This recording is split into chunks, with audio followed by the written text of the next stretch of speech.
जननी बहुरी मिल चली उचित असीस सब काहू दई। फिर बिलोकति मातु तन तब सखी लय शिव पै गई।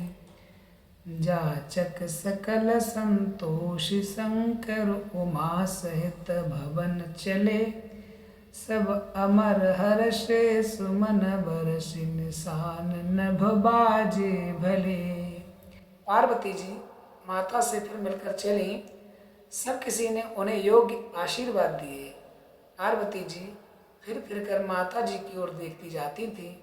तब सखियां उन्हें शिव जी के पास ले गईं। महादेव जी सब याचकों को संतुष्ट कर पार्वती जी के साथ घर कैलाश को चले। सब देवता प्रसन्न होकर फूलों की वर्षा करने लगे और आकाश में सुंदर नगाड़े बजने लगे। चले संग हिमवंतु तब पहुँचावन अति हेतु। विविधि भांति परितोष करे विदा कीन वृष केतु। तब हिमवान अत्यंत प्रेम से शिवजी को पहुंचाने के लिए साथ चले।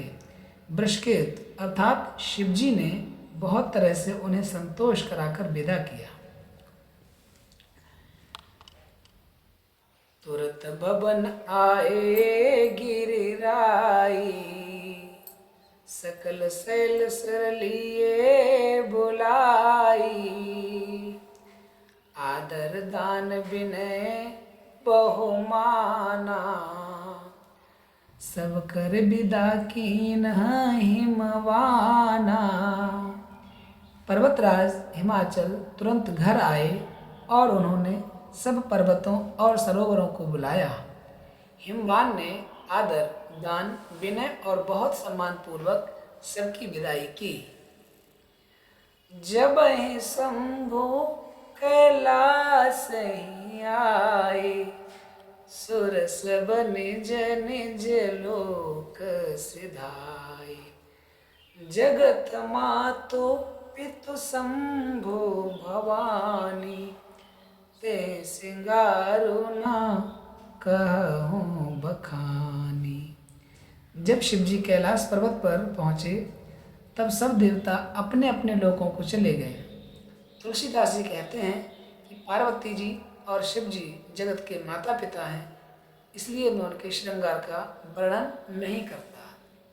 करहि विविधि विधि भोग विलासा। गणन समेत बसहि कैलासा। हर गिरजा बिहार नित नयऊ। यह विधि विपुल काल चल गयऊ। शिव पार्वती विविध प्रकार के भोग विलास करते हुए अपने गणों सहित कैलाश पर रहने लगे। वे नित्य नए विहार करते थे। इस प्रकार बहुत समय बीत गया। तब जन्म उषट बदन कुमारा। तारक असुर समर जहि मारा। आगम निगम प्रसिद्ध पुराना। षण्मुख जन्म सकल जग जाना।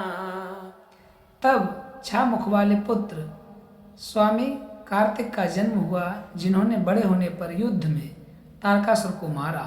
वेद शास्त्र और पुराणों में स्वामी कार्तिक के जन्म की कथा प्रसिद्ध है और सारा जगत उसे जानता है।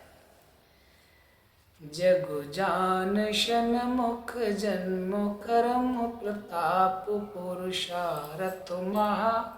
हेतु मैं वृष केतु सुत कर चरित संक्षेप कहा। यह उमा शंभु विबाहु जे नर नारी कहे जिगावहि। कल्याण काज विवाह मंगल सर्वदा सुख पावहि।